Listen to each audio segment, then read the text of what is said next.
Oh? Hey, who are you? No matter who you are, can you please just get out of the way? You've been stepping on the door to our base for far too long. Angry curses are heard coming from the sewers below. What's that noise?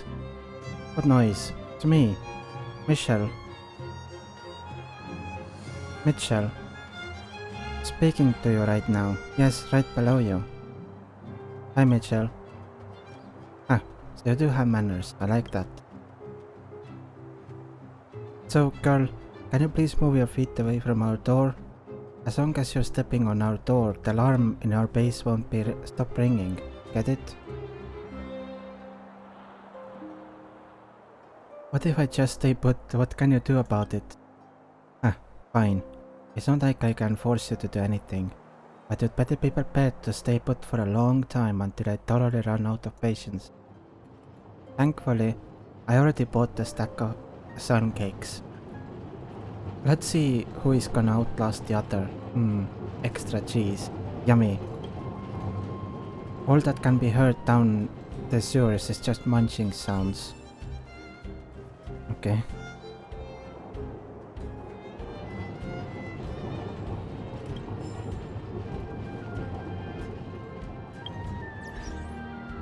Let's see about this book.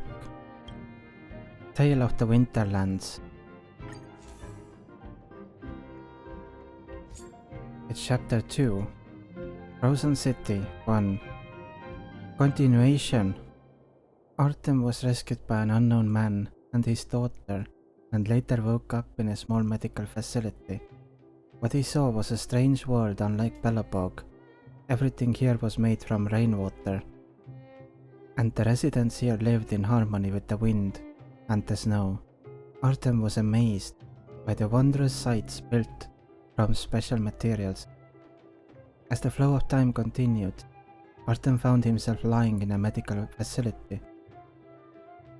However, this medical facility had nothing in common with Belobog's architect's Charis hospital. No hospital in Belobog would have beds made of crystals. It wasn't until Artem noticed the ore drip attached to his arm that he realized, or IV drip attached to his arm, that he realized he was being treated. There was drumming in his ears. His eyes were only able to make out the blurred, burning lights around him. Apparently his motor skills haven't returned. What's for sure is that he had almost crossed over to the other side. The first person he met after being discharged from the hospital was the girl that helped him in his dreams. Congratulations on your recovery. Thank you. Could you tell me where, or who are you? I should probably introduce myself first. No, wait. Artem was filled with questions. His words became jumbled, and he was unable to form a complete sentence. My name is Anna.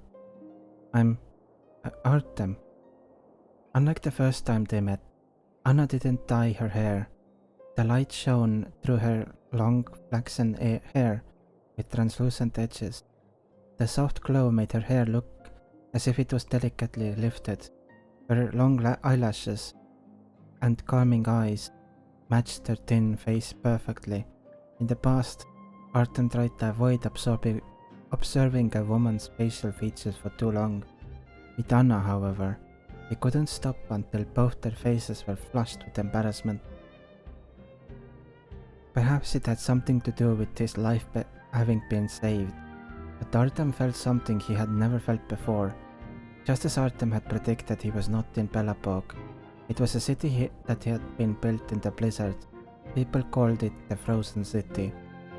Different from Belobog, the Frozen City's forebears used the old world technology to survive in the blizzard and preserve the spark of the old world civilization. Artem was in the happiest phase of the culture shock. Everything was brand new to him, like in one of his countless dreams, in which the technologies of the past lying dormant in the museum come back to life. Accompanied by Anna, this city gradually unfolded before Artem. They should have also injected an Edelweiss into her body during surgery. Edelweiss? What is Edelweiss? How should I put it? It's like a small machine. Machine? I thought machines were big things with chains, gears, valves and steam. They can be injected into the body? I don't understand the principle very well. I just know all residents of Frozen City are injected with Edelweiss at birth. We do not fear the cold because of it. When I was little, the explorers told me that outsiders wear heavy clothes to stay warm. It wasn't until I saw you that I realized it was true. So, in the eyes of the local population, such warm clothes must be quite an unusual view. Right, speaking of which, are there other cities in this world besides Frozen City? But of course, the world is a big place.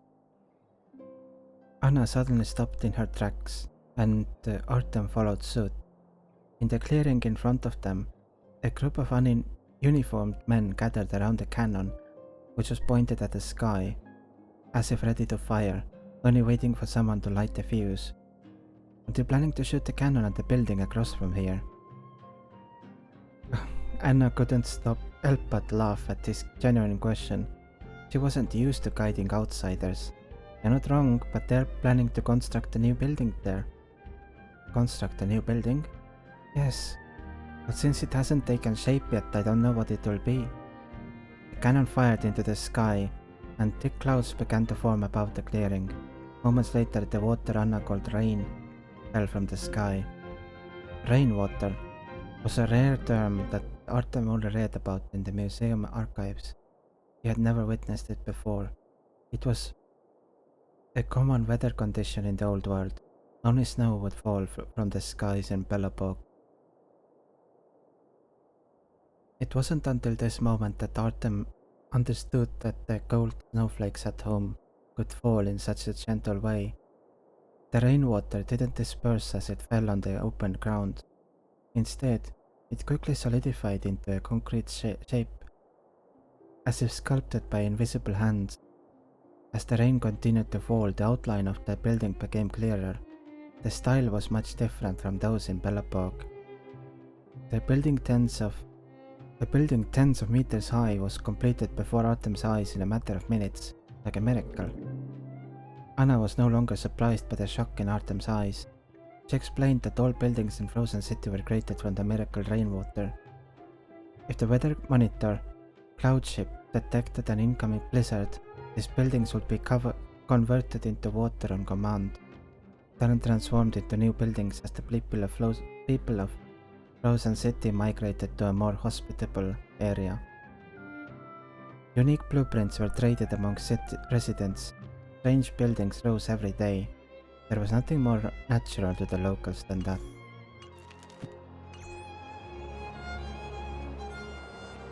Interesting.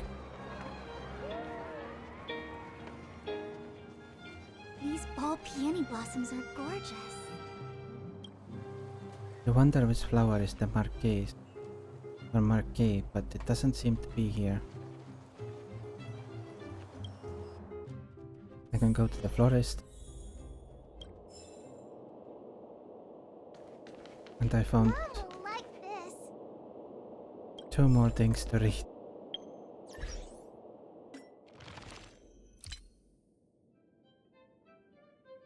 Floriography manual attached to a bouquet. Each flower has its own unique story and language behind it, and different flowers are suitable for different recipients. Before sending flowers, you can refer to the following frequently used floriography to cater to your specific needs. The marquee floriography: nobility, beauty, grace, completeness, affection and great charm. Backstory: the marquee is difficult to cultivate and rather expensive. In the past, there was a noble lady who squandered her family's fortune for this flower, and so came about its name. It is still loved by the upper class to this day. Recipients: high status upper class individuals. First snowfall. Floriography: pure innocence, beautiful memories, and harkening back to times of innocence. Backstory. It is said that long ago the first bloom of snow each year was called First Snow, and it brought good harvest and joy. To this day, most of the people of Belobog don't know the real story behind First Snow. However, the beautiful memories symbolized by the flower continue to be passed down generation after generation, just as how it resists the bitter coldness. Recipients, the elderly, and young children. Summershade bamboo, Floriography, independence, strength, unafraid of hardship, and great perseverance. Backstory.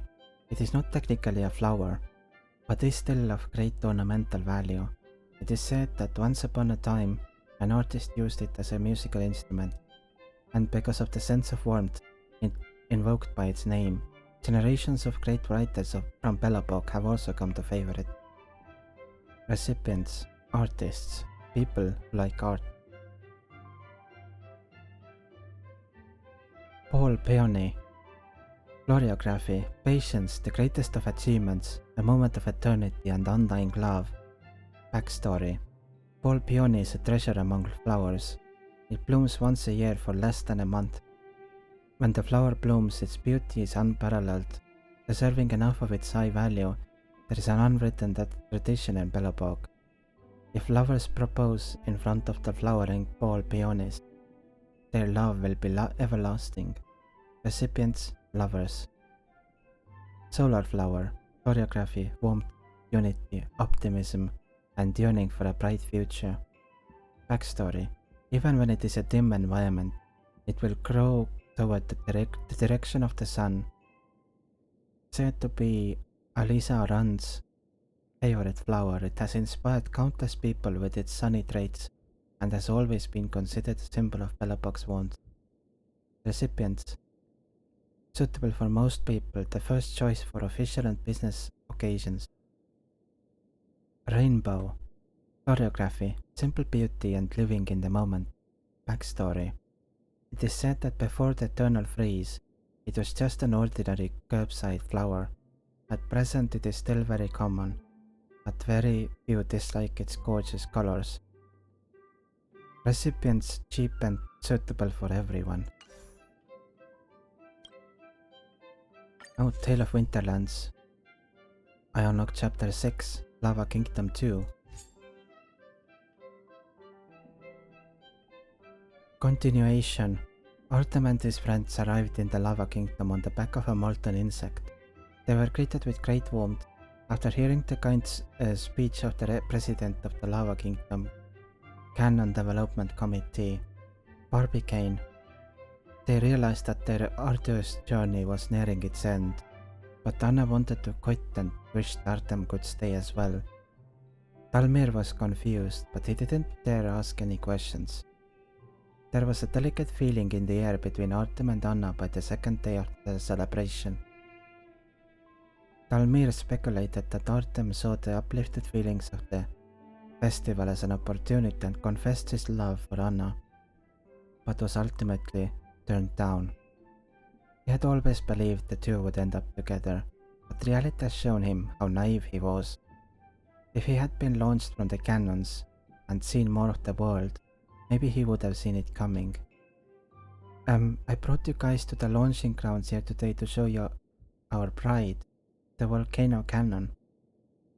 Talmir was aware that the two were not in a good mood, but he thought that it would be best not to ask.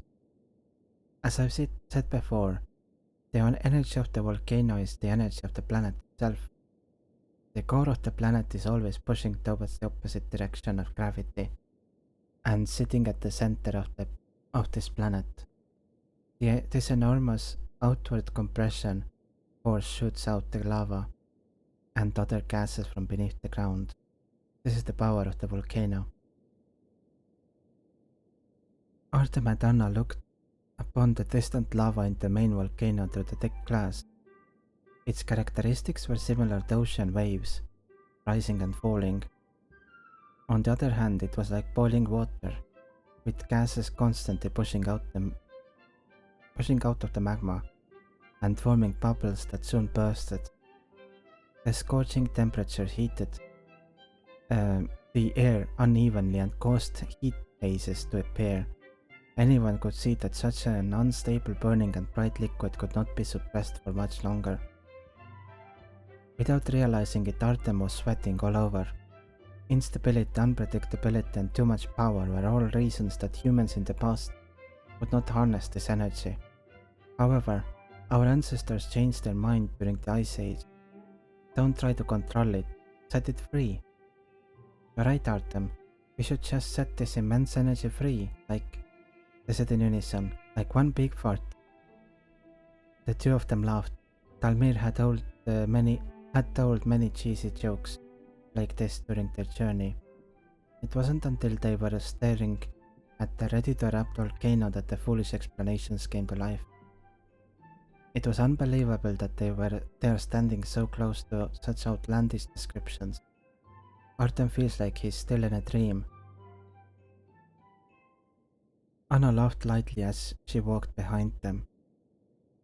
The energy container at the top and the volcanic accelerators over there, they're expensive to make, but they are all disposable.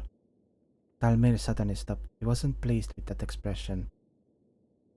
They have prepared their whole lives for the one battle, but it only takes one battle to prove everything. The undisposables, they're the ultimate romanticists. Romanticists?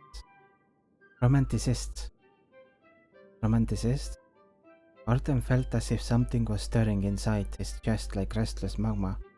As Talmir's voice grew quieter, he could feel the vibrations of the mantle, all that immense energy, to realize the once-in-a-lifetime romance.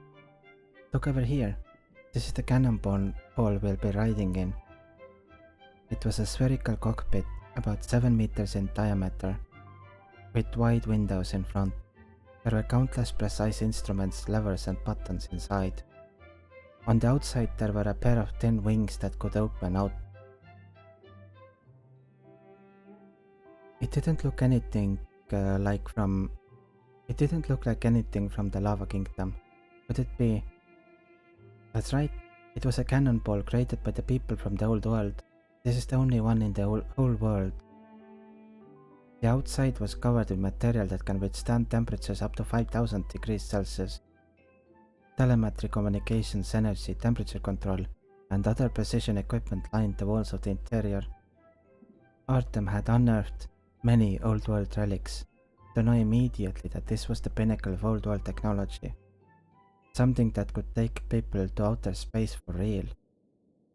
This cannonball is also a romanticist, flying into outer space with no return.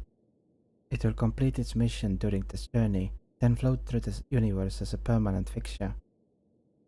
Once again Artem felt he was no longer on the ground, he was among the brilliant stars that filled the night sky. Anna looked at the man standing before her, knowing that his mind had already left this planet. She understood completely. Artem's heart had reached the heights of the firmament that she couldn't reach, no matter how hard she tried. It was far, far beyond the Staledin, far beyond the end of the universe, and so she decided to leave quietly before dawn. Perhaps it would make him less miserable. But she still couldn't do it. Thank you, Anna. On the path before sunrise, she saw a clear silhouette. It was Artem, waiting for her. She couldn't leave quietly after all. I have been deeply in love with you ever since you saved my life. I have never seen such a tenacious, independent and gentle woman like you. There were plenty of chances for me to tell you, I like you. I want to spend the rest of my life with you. But I cannot stay with you. There's one thing that I must do in life. It is to go on adventures. Continuous adventures. Sorry. I think I'm also a romanticist. I'm willing to risk everything I have for the sake of adventure. I'm sorry. With tears in her eyes, Anna knew. She knew the moment she embarked on this journey, it was the kind of man she fell in love with. Before her tears could fall, a warm hand wiped away her tears. It was Artem's hand, which she knew too well. I don't want you to shed so many tears for me, but I have already decided. I understand. I understand completely. I can only give you 3 things. Artem took out his journal, which carefully recorded all his adventures and memories with Anna. The first is my past. Everything we experienced together was real. Artem placed the sword that the Frozen City Queen had given him in Anna's hand. The second is my future. This is my promise to the Queen. I wish to protect you forever. And the last is my present. I love you, Anna. He kissed her. They were so affectionate, as if time had stopped at this moment and the future would not come. To be continued.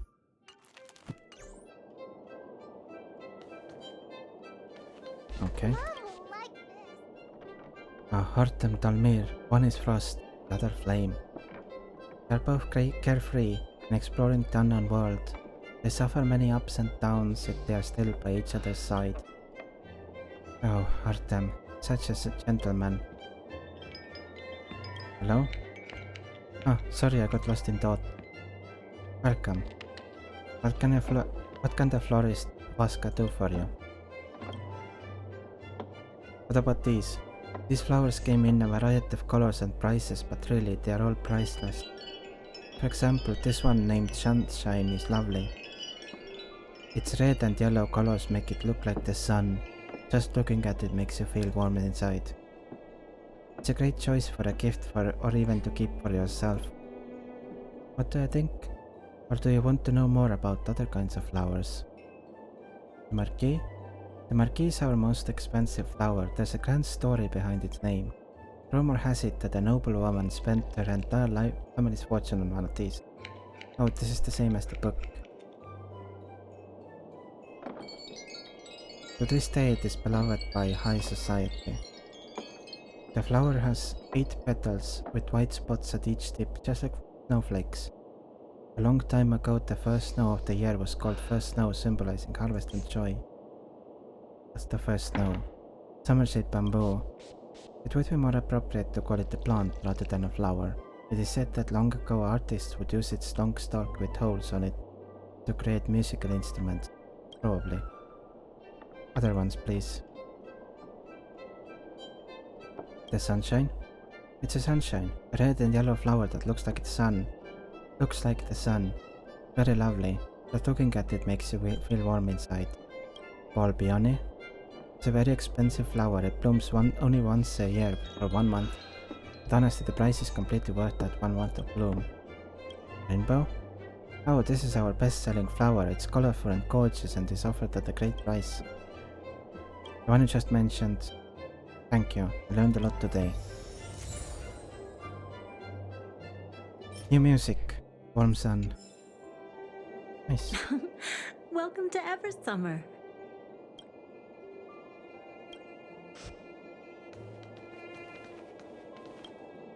Unlocked more music.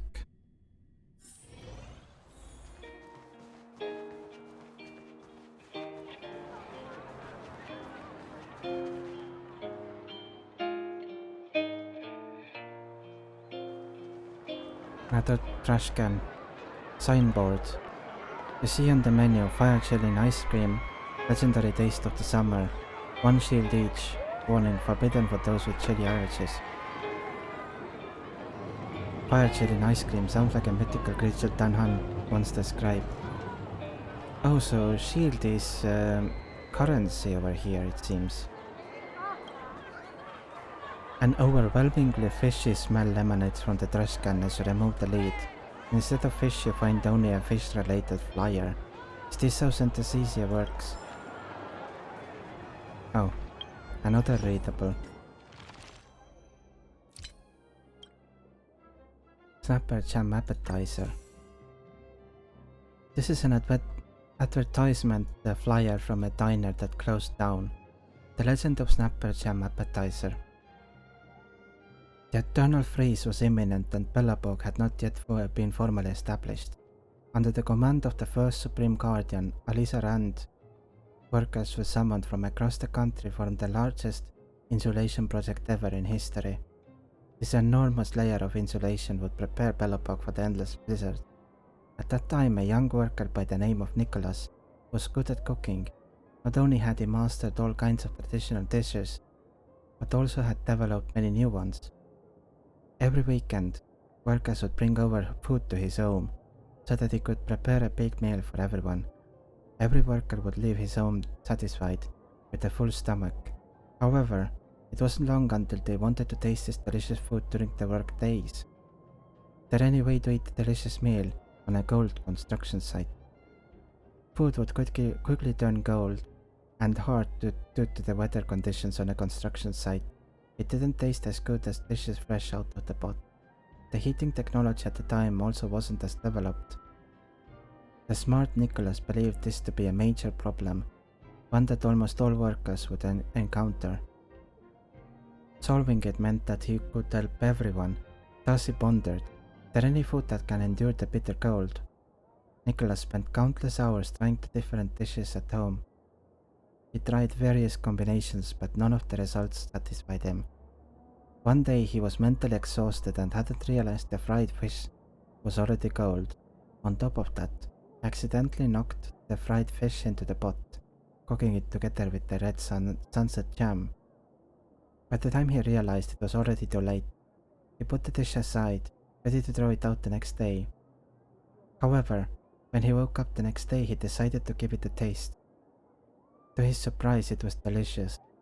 He had come up with an ultimate cold dish, one that workers could eat in the cold weather.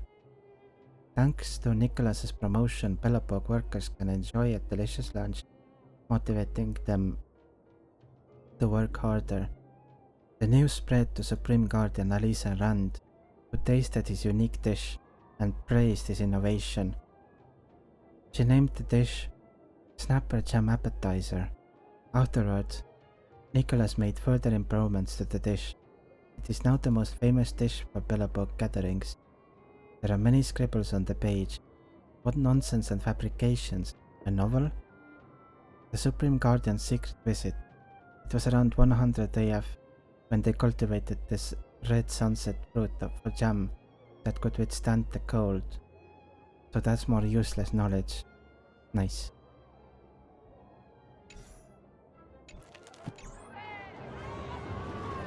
Hey, useless knowledge. I don't think I've met you before. Is this your first time visiting the bookstore? Can we talk? Alright, let's hear it. What do you want to chat about? How's business? Not bad. Belobog has a lot of people who love to read. But it would be nice if everyone paid for the books they read. Do you have any recommendations? You came to the right person. What kind of books do you like?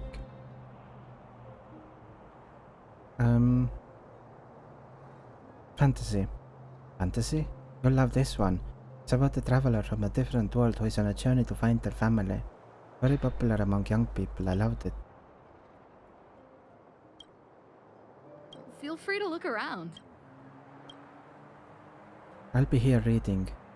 Let me know when you've made your selections. Let's buy them.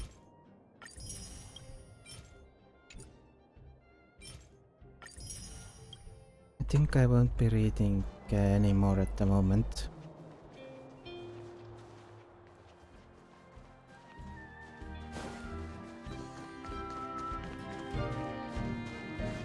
Enthusiastic man. Young person, look over here. Just 2 minutes of your time can save you from future losses. Has a sneaky kid with dark blue hair ever come up to talk to you? Rings a bell. You're likely a victim of the dark blue scam. Take my advice, that guy is a serial scammer. Don't believe anything he says. Here, take this. This is a tutorial on preventing scams written by the Dark Blue Scam Victims Association. Read it carefully, and if you have any questions, come to me. Can I ask a question? Go ahead. It's our responsibility to help prevent the public from being scammed. The Dark Blue Scam Victims Association? That's right. The members of the association are all former victims. We are united to share what we have learned and help the public by raising awareness. The guide goes over case studies of those who were scammed by the blue-haired swindler. It is evidence of his evil crimes, a painful lesson that we predecessors suffered. How were you scammed? The first time I met that guy, he asked if I wanted a parallel universe printer. Well, I asked him how the printer works, and he immediately started rambling on a bunch of smorgasbord about science stuff. I was almost caught up in it. Terms like parallel universe, aeons, and parity anomaly. Swindlers love to use these words related to the universe and aeons to scam people. I didn't believe him until he used it to print money. He made 2 bills with the exact same serial number. Did the printer work? Of course not. Otherwise, why do you think I would have joined the association? Sometime later, after the counterfeiting scam, I bumped into that same blue-haired guy again in an alley in the commercial district. I should have had the Silvermane guards arrest him. I was so angry and I needed an explanation. Instead, he asked me with a straight face, "Were you staring at the printer?" He accused me of not reading the manual and wasting such a genius invention. He even offered to refund the full payment so that he could find another buyer for the parallel universe printer. He also said, if the operator keeps staring at the printer, the parallel universe transmission can't happen. The only way to avoid interfering with the transmission process is to observe it with the help of an Hetherlens. So you bought an Winterlands? Doesn't that sound reasonable? I was tricked again by his apparent sincerity. Now I know that 9 out of 10 people who try to associate their products with any kind of parallel universe theory are scammers.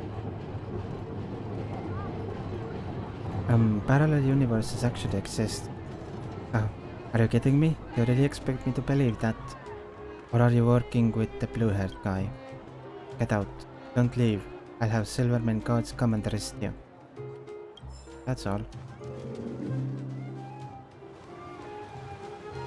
Careful now. Don't get your clothes wet. A fountain in the plaza is shooting out cold, tepid water. You can see through the ripples that the bottom of the fountain has metal coins strewn around. It looks like the locals use this as kind of a wishing pool. Toss a coin and make a wish. You pull out the local coin and make a wish as it flips through the air. Afterwards, the coin sinks down into the water, becoming just another unremarkable reflection among all the others. You patiently wait for your wish to come true, when you hear a loud shout from behind. It turns out that you're not allowed to toss coins here. You hurriedly turn to walk away, with no time left to wonder if your wish came true.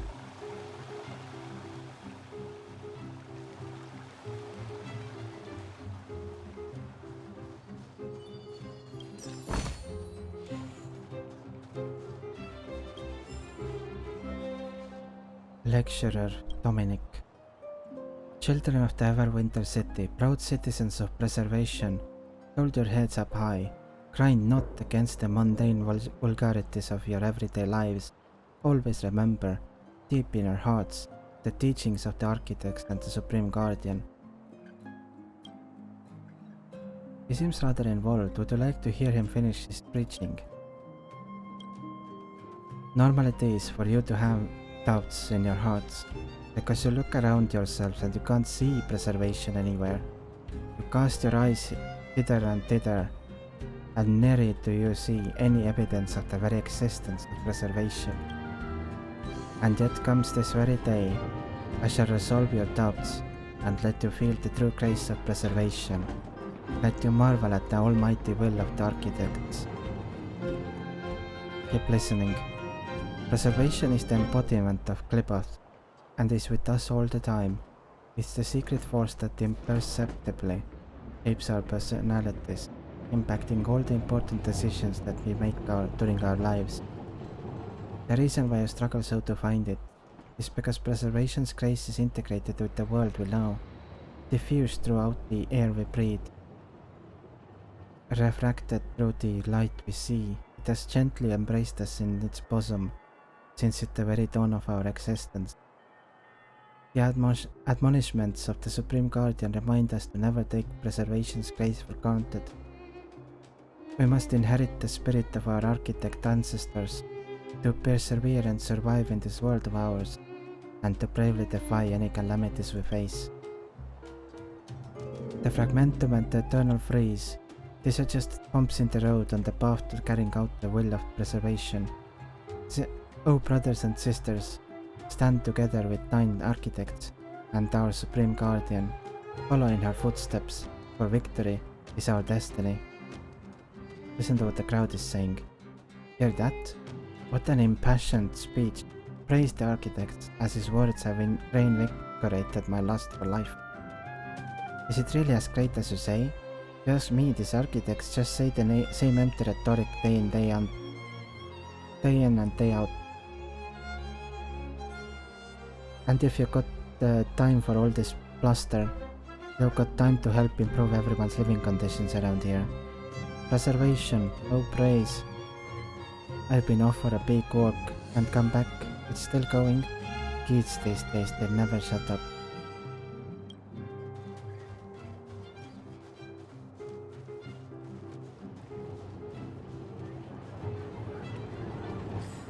I mean, that is true.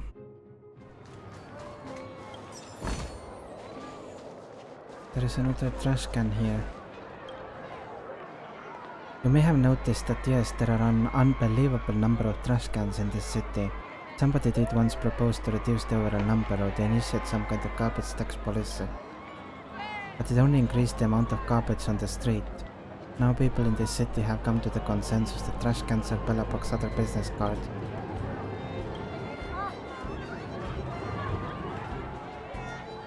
That's the alley that Shepard mentioned.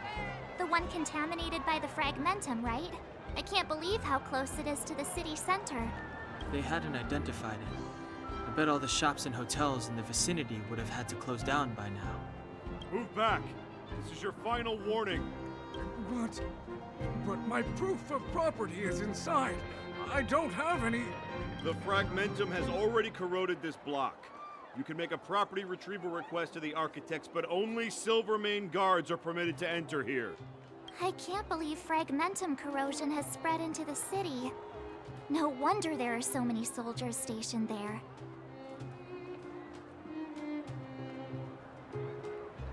This world really is in dire straits. Sure is.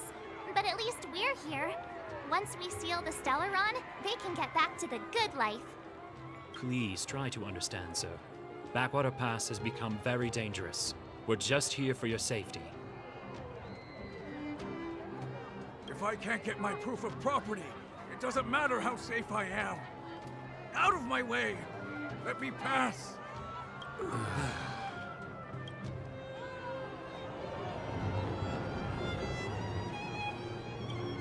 Let me pass. I'm not afraid to die! I've lost everything.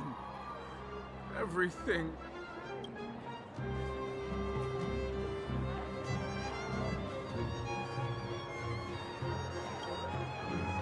You smell a strong stench as you approach the trash can, almost as if there were some strange twisted dark purple aura surrounding it, protesting in no uncertain terms. No living entities permitted. Be that as it may, you can open it. Open it. While your astonished companions look on, you hold your breath and proceed towards the can like a soldier, charging into a hail of bullets. Wait, why are you so interested in rooting through every trash can in the city? What do you have to gain? Charge! You decided to open the lid of the can with a determined mind. At your first glance, you saw that strange stinky thing. Suddenly, like an old monk sitting in concentrated introspection, you reach out and grab it. However, you fail to reach enlightenment given that your companions just ran for cover holding their noses.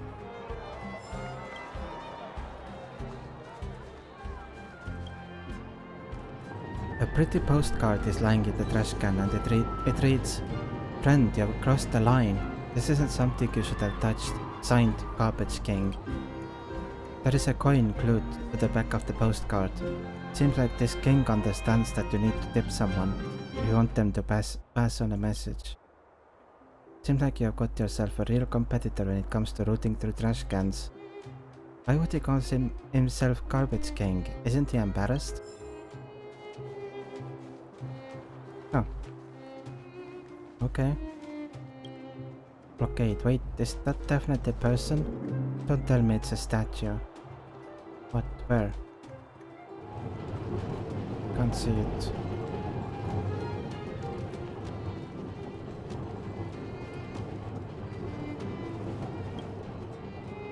Someone threw a book into the trash can. You pick it up. It seems to be a lengthy serial novel by the name of Tale of the Winterlands.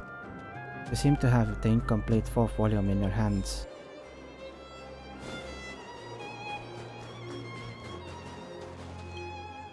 Unattended precious luggage. The city has the exemplary virtue of not picking up things off the road. A burning smell invades your nostrils as you approach the trash can.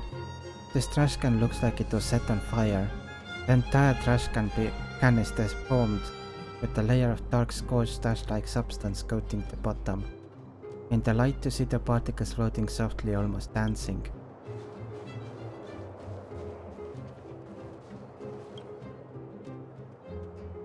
The opening of the postbox reveals 2 envelopes that are being kept in a delicate balance. Touching either one will condemn the other to be swallowed by the pitch-black maw. The dilemma falls in front of you. Let's take the one on the right. You take the envelope. Misdelivered letter number 4. So 1 and 2 are missing.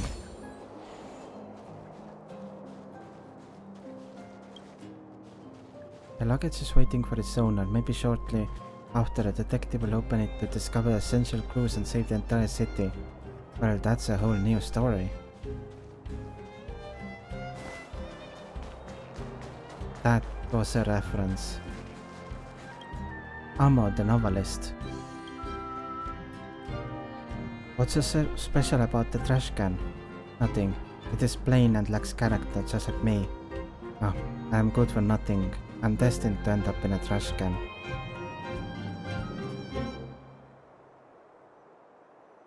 You're quite a poet. Thank you. That was indeed my occupation. I forgot to introduce myself. My name is Amo. I write things for a living. Sorry for blocking your way, Can I help you with something?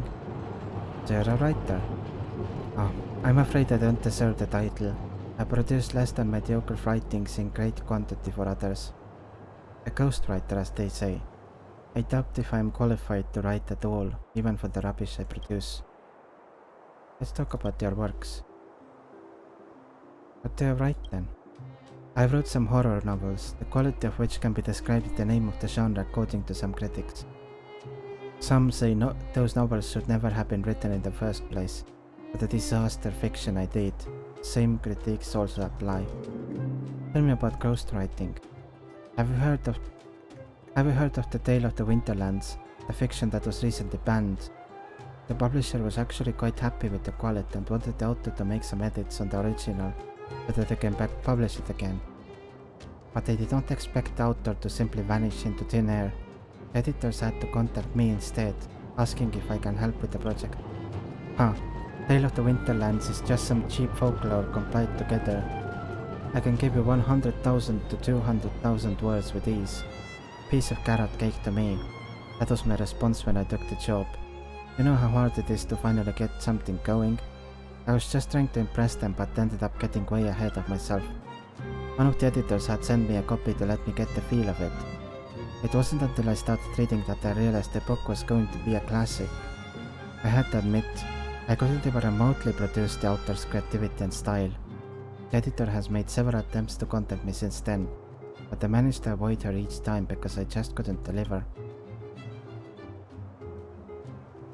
How would you rate the Tale of the Winterlands now? A masterpiece of a true genius. Maybe the language still has room for polishing, but the wild passion weaved into the plot is otherworldly. For 700 years the people of Belobog have been trapped in the snow, their imagination taken away. This book reignited people's desire to look beyond these snow-covered lands. Maybe that's why the architects insist on banning it. I heard that within a month of the book's publication, the number of people that ventured out into the snow and went missing had gone up exponentially. Don't put so much pressure on yourself. Sorry, I've had a difficult time lately.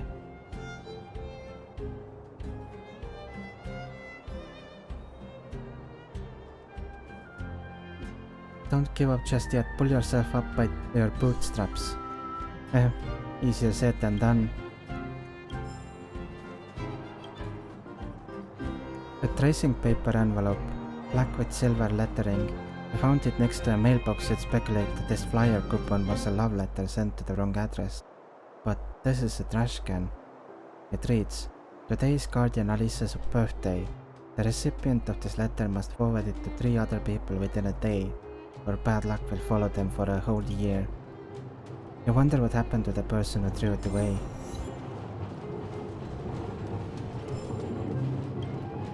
You can store your carry-on luggage here. The luggage is unguarded, so everything is up to the self-discipline of the people.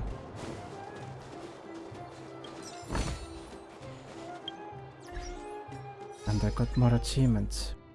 Collect 20 readable items in Bellabog. Yes, I have more reading to do over time.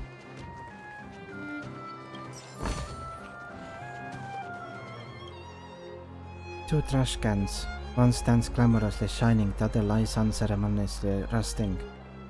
You want to help it up, but think better of it. Even trash cans have their dignity.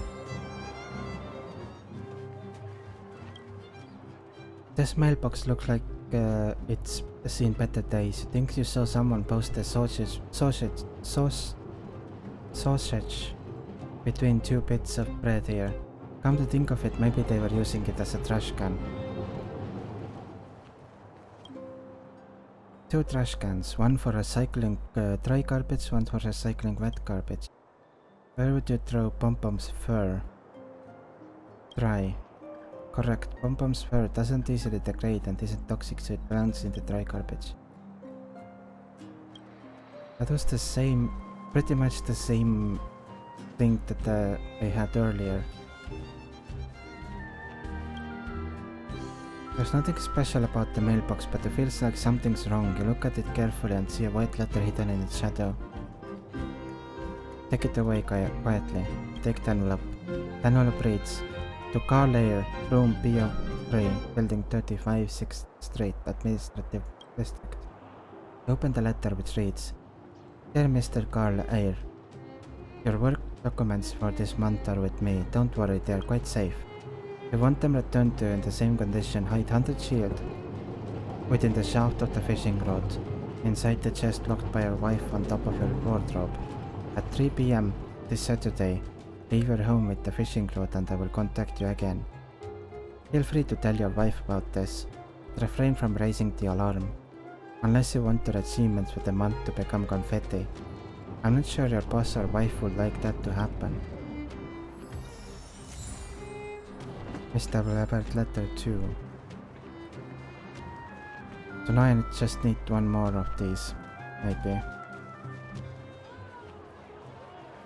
But there is a trash can. A wrinkled handwritten flyer is lying in the trash can. You can just make out the following. "This will be your best price for Valentine's flowers for the entire year. Take this chance to send your loved ones some flowers. Considering all the other cliched advertising, this is pretty good. Wow, I'd be so mad if someone gave me this. What do you like to give as a present? Flowers. I like flowers. If they put it like that and I catch wind that they are on ordinary discount on clearance or picked up off the street, then those people are toast." Wow.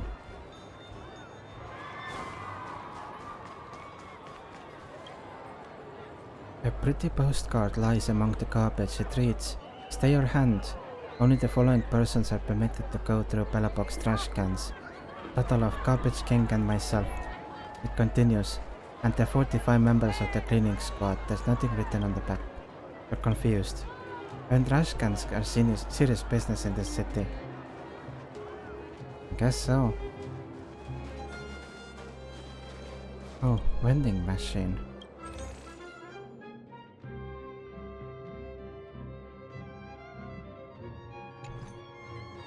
Nothing interesting, nothing that I know I need at the moment. A nice looking trash can, but that's all it really is, a trash can. Pleasant looking trash. So, this friend of mine. Newspaper. They got the news. Today's paper, hot off the press. Ah, a new face. Interested in a newspaper. Let's have a chat. Sorry you got me during work hours, but if you need to buy a newspaper, what's business? Business? Yeah. Just enough to keep from starving. Selling these in the streets is hard work, but it would be nice if you could contribute a little to my profits. Then I may be able to afford to eat something different for once. What do you think? You get the news, I get a good meal. It's a win-win. A good deal, right? Any big news lately? That's a good question. Let me see. How about this one? What did the man in black tell Mr. Bova, the minister, that made him leave the party in a hurry? What happened? Hold on, check out this one. 6 out of 7 people fainted while eating hot pot. No harmful substances were found in the hot pot. How did this perfect crime happen? How? Want to know? Of course. I have a great idea to help with your urgent needs. Here, the answer is right in this newspaper. It's yours as long as you give me some shield. Are you for real? Take it easy, take it easy. Just how the business works, I'm sure you understand. Extra! Extra! Okay. Let's buy these.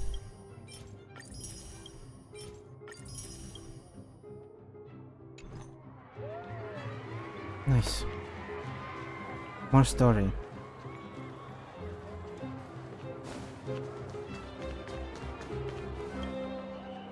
Scraps of paper are scattered all over the black garbage bags. They've been torn up so evenly that I begin to wonder whether this world may have discovered paper shredding technology. Piece them back together. Huh? We're gonna piece them all back together. After who knows how long, you'll finally complete your great undertaking. Countless paper scraps have become a wrinkled piece of paper. It was a letter from one citizen to another. But the radical content runs counter to standard notions of human hierarchy. The content is so scary that the letter disintegrates and drifts away on the wind as you finish reading it, never to be restored again. Wow.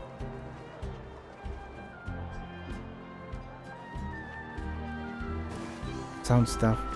Sounds rough.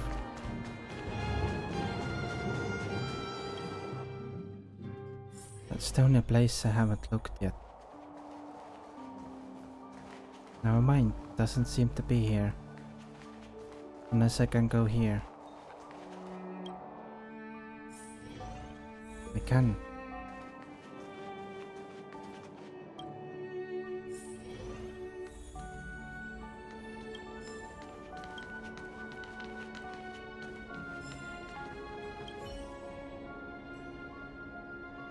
Without a doubt, what's in front of you is a closet.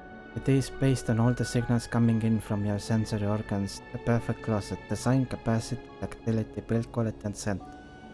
No matter how you look at it, you can't possibly think of a better closet. Wait a minute, scent? How is scent a measurement of how good the closet is? Doesn't matter, it smells good. And it's not an odor of typical sandalwood or any other natural materials. Rather, it is a miraculously cleansing scent that is completely artificial. A marvel of chemical engineering. It is so alluring that all you want is to get into the closet and let your whole body soak in its scent. Whatever, I'm going in. Here I come, closet. Yes, you're about to go in. Left foot, right foot, turn around, take a deep breath. Darn it. By a deep breath. You wanna sneeze, but I managed to suppress it. Stand firm and then close the door in one smooth move. Bang.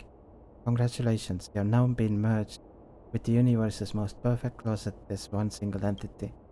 But honestly, your mood is far from reaching the state of excitement. Perhaps you need more time to comprehend the subtle wonder in all this. This place might seem a little too dark for you. Guess you will eventually get used to it, right?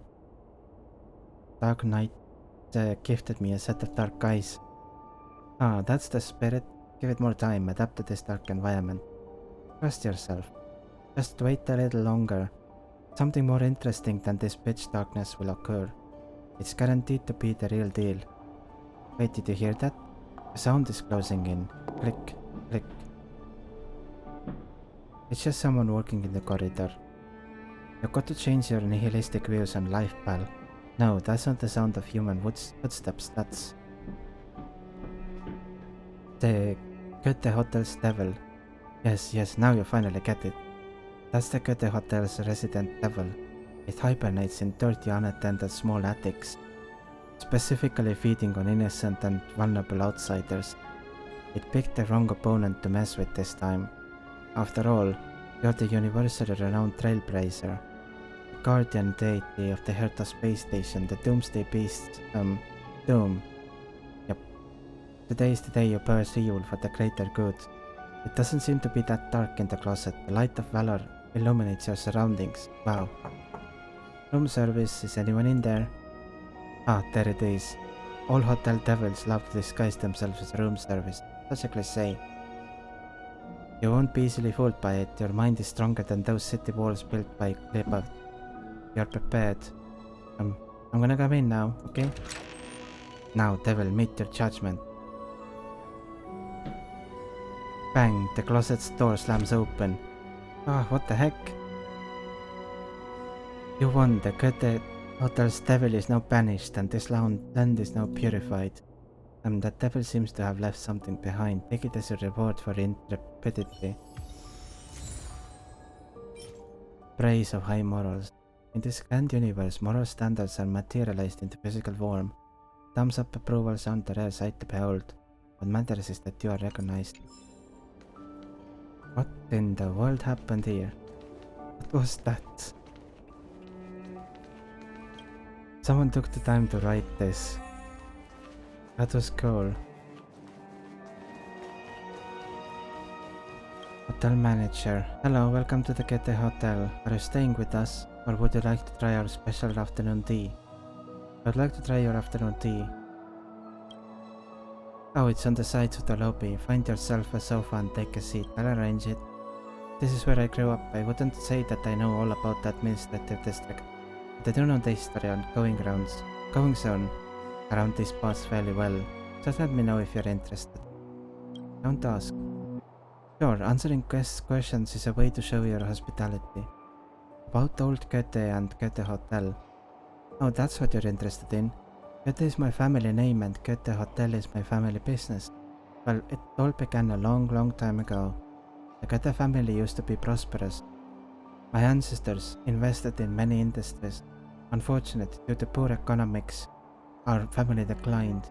Frustrated, my ancestors sold all of their properties and moved to the underworld. Luckily, later on, another ancestor from my family started empty-handed and revived our family business. Once again, Goethe Hotel was moved back to the overworld. Have you received any special guests? Well, it depends on how you define special guest. Many guests have stayed with us. Indeed, there are a lot of stories. For example, a lady from a rich family escaped her wedding and jumped out of the window on the second floor in her pajamas. No one ever heard from her since. There was a couple who were theater celebrities. They appeared as though they were in love, but they stayed in different rooms when they were here for their honeymoon. And there was a lady who would always stay in a single room when her family was at work. She was always drawing in her room, and she would cry every time she finished drawing. I wonder what she's been through. It happens a lot in our industry. We always encounter weird things, especially when we have been in the industry for a long enough time. Any recommendations on food around here? I'm not trying to brag, but our afternoon tea is a specialty of Belobog. There are a few desserts that only we can make. You can't eat them anywhere else in that administrative district. Many young people visit us during holidays, sometimes people who have to line up. Any recommendation on sightseeing around here? I'd recommend the Western District, which is known for its artistic atmosphere. The Golden Theatre is right there. You'll find everything from celebrities to merchandise. But be careful, don't go on their premiere day. For example, shows with many fans like Beneath the White Cloak and Stardust Rose will make the area totally overcrowded. It's best to drive there. If you don't have a car, Alice Avenue is right outside the hotel. You can take a tram or walk there, along the track. Okay. Time to ask for the bill.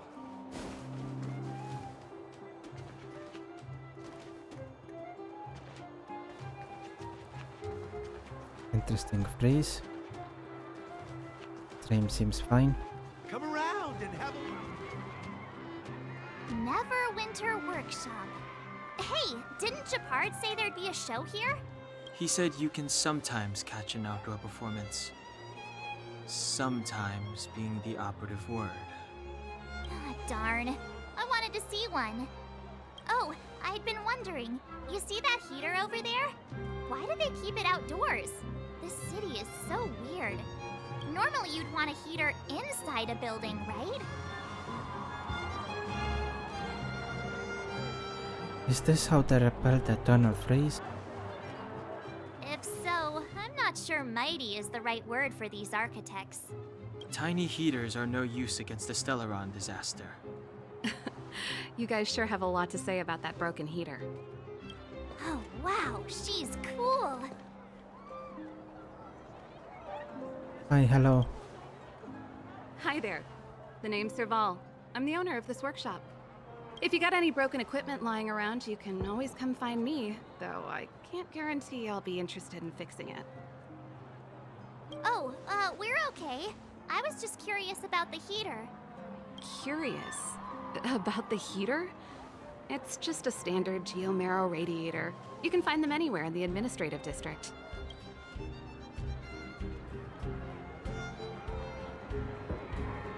We only just got here, everything's new to Only us. just got here? Ah! I figured it out! I heard a loudmouth guard say that a group of outsiders had met with Cocolia. You must be them? What an honor! Where are my manners? We can talk about heaters all day if you like. Let's have a chat.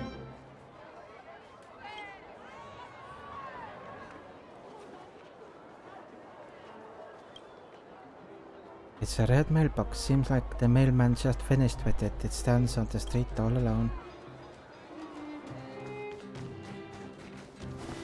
Did I miss a chest? There is a leisurely elegance to the trash cans, which exudes commanding confidence. It may have something to do with the letter fragment in its possession. A letter pieced together. And an achievement. See what Belagog is famous for. You have obtained every useful prop in the trash cans. Diogenes Utopia.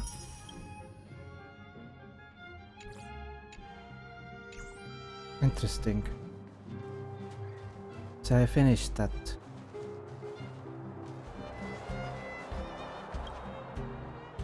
You find a wrinkled handwritten flyer in the trash can.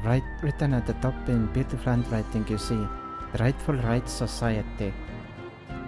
The content seems to be trying to convince people who have given up on interests and hobbies due to family and other responsibilities to join this strange organization. Members of the organization cover for one another and help each other get away from family or work on weekends and even weekdays in the pursuit of individual freedom. They call it upholding our rightful rights. What a strange arrangement. Actually, I'm a little tempted. Sometimes I wish I could spend the day doing whatever I want. By which you mean spend the day asleep in your cabin. Indeed.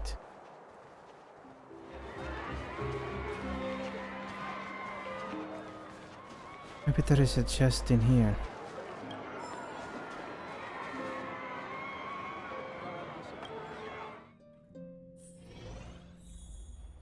Please tell me the last chest is in here. Please.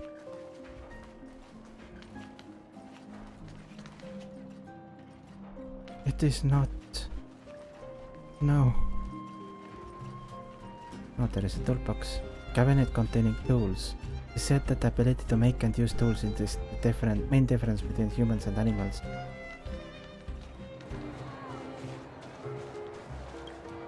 Listen, everyone knows about the Limestein's encounter.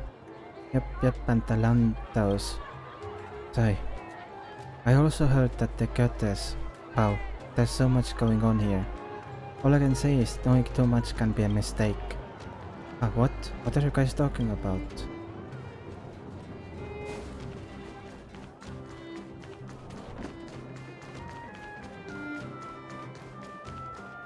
pretentious man. Young lady, I've never seen you before. It's my first time. Everyone needs to visit the administrative district at least once in their lifetime. How would they be able to call themselves a citizen of Belobog if they don't? You're lucky, I've grown numb to this place from growing up here.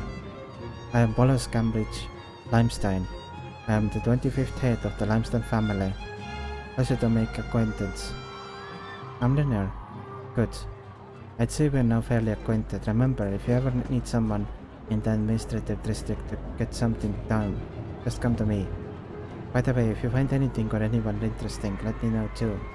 Life is all about having fun. Money is no issue. Curiosity fuels me. Ah, what a fine day it is. Is there anything that you want to know? I have a few questions. I'm all ears. Are you rich? Oh, I wouldn't say I'm rich. I'm comfortable. I have a couple of properties in the administrative district that require maintenance. I have to pay taxes for them, but I am far too lazy to rent them out. I mean, time is money. Besides, they are full of priceless relics. You're into ancient relics? Not exactly, I just like to own them. For example, a while back Lord Simon told me that he obtained a particularly rare gold watch, said to be a relic left behind by the third Supreme Guardian. How could I miss out on such a rarity? So I offered him 3 houses for it. Wow.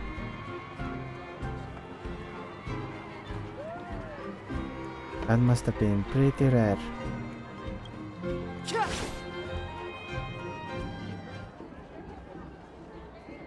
Worried citizen. What am I gonna do?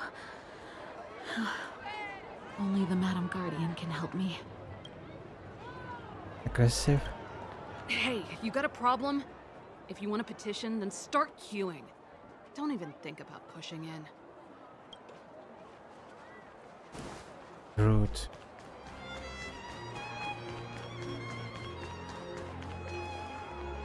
Wow, look at the carved ice! It feels perfect for this city somehow. Whatever it's made of, it can't be ice. I guess you're right. It's actually pretty warm in the city. Hey, what's with all the children over there? Should we go and take a look? So let me introduce myself. I'm the intelligence officer for the Silvermane Guards, and a temporary guide for the A Journey Through Belobog's History program. My name is Pelageya Sergeyevna, but you can call me Pela. Yes, Miss Pela. Yes, Miss Bela. And perhaps the grown-ups among us could refrain from acting like children. Okay, guys, take a look over here. This is Everwinter Monument. It was erected to commemorate the mighty architects. The architects are followers of the Aeon Klapat. It was they that foresaw crisis, built up our walls, and established Belobog, preserving the spark of human civilization. Even today, they are still tending to the city. Everwinter Monument is made up of 2 parts. A gear that symbolizes knowledge and industrial strength, and huge ice crystals that symbolize the eternal breeze. These 2 symbols are bound together, the gear restricting the ice. It represents the unyielding spirit of the architects in the face of nature's barbarity. Any questions? Interesting. You know what I mean. The heater you saw is just a standard Geomero radiator. They may not look like much, but they're a real lifeline to the people. The blizzards here are brutal. If we didn't have a reliable way of keeping warm, Belobog would long since have become a dead city, both above and below the surface. What is Geomero? It's an ore, a special energy resource. Whether it's keeping the city warm or keeping our counters ticking, everything runs on Geomero. Geomero grows beneath the surface of the planet, and specialist underworld mining teams are there to extract it. Transport lines shuttle it up to the surface. In the overworld, we use the same lines to ship surface goods and aid down to the underworld. Above and beneath the surface? You didn't know? Belobog is structured like two big connected discs. The overworld is responsible for administration and trade, while the underworld is responsible for energy supply and resource extraction. However, due to an order that was given many years ago, nobody has moved between the overworld and the underworld in a long time. I shouldn't be talking about this. Pretend I never said anything. Why is the heater outside? Isn't it just like cooking food over an open flame? If the house is a pot, then the heater is the stove it rests on. When she puts it like that, it actually starts to make sense. No sweat. Thanks for the This is your answers. first time in Belobog. I just want you to feel some of the warmth the city has to offer. Hey, seeing as there's nothing on your plate just now, want to help me fix up this machine? Just a bit of manual labor. You might find it interesting. Great. Sure, we're not busy. Then let me give you a demonstration first.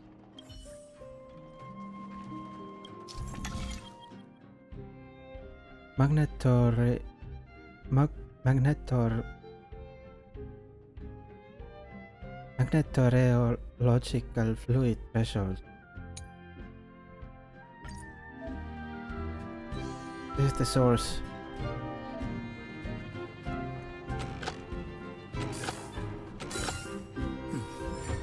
That wasn't too difficult. An old VCR machine. You do not dare imagine what it might show you. Nice. You guys are pretty handy. You picked that up in no time. Want to be my assistants? Average pay, but I'm a good boss. Sure, why not? Do you just say yes to everything? I was only kidding. Just a joke. Well, I'd better carry on here. Why not have a better look around? My workshop will always be open to you. And your wallets, of course. And what about chest? Maybe the last chest is at the hotel in our room, where I can now go in. So tired. I just want to put my head on a pillow and drift off. Seems like the first day of our trailblazing expeditions is always pretty eventful, huh, Danhung?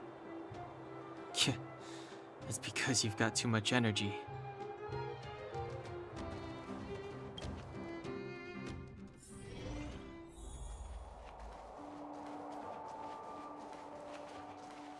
Wow, what a beautiful lobby! It's gonna be soft mattresses and cushiony pillows tonight. Wanna have a pillow fight later? Huh? I bet they're stuffed with goose feathers! March. Earlier in Klipoth Fort. Stop, I know what you're gonna say. March, you said too much back there. March, you shouldn't reveal our goal to people we don't trust. Meanwhile, you guys were beating around the bush and speaking in riddles. But check it out. Seems like we landed with a pretty sweet deal, right? We get the royal treatment, rooms in a beautiful hotel, and the full support of the locals. As far as trailblazing goes, this is smooth as heck. Maybe too smooth. That's not what I was going to say. Alright, spit it out then. Earlier in Klipoth Fort, were you paying attention to the Supreme Guardian? Yeah, of course. This isn't my first expedition, you know. My powers of perception are sharper than the sharpest blade.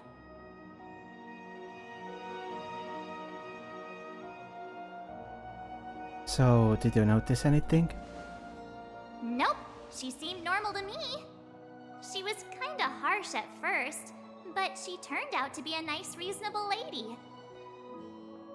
Although, it felt like she was looking through me. As in, I know she was speaking to us, but it seemed like her gaze was fixed on something far away. I had a similar feeling. Almost as if we weren't the only people in the room. Do you have to put it like that? That's scary.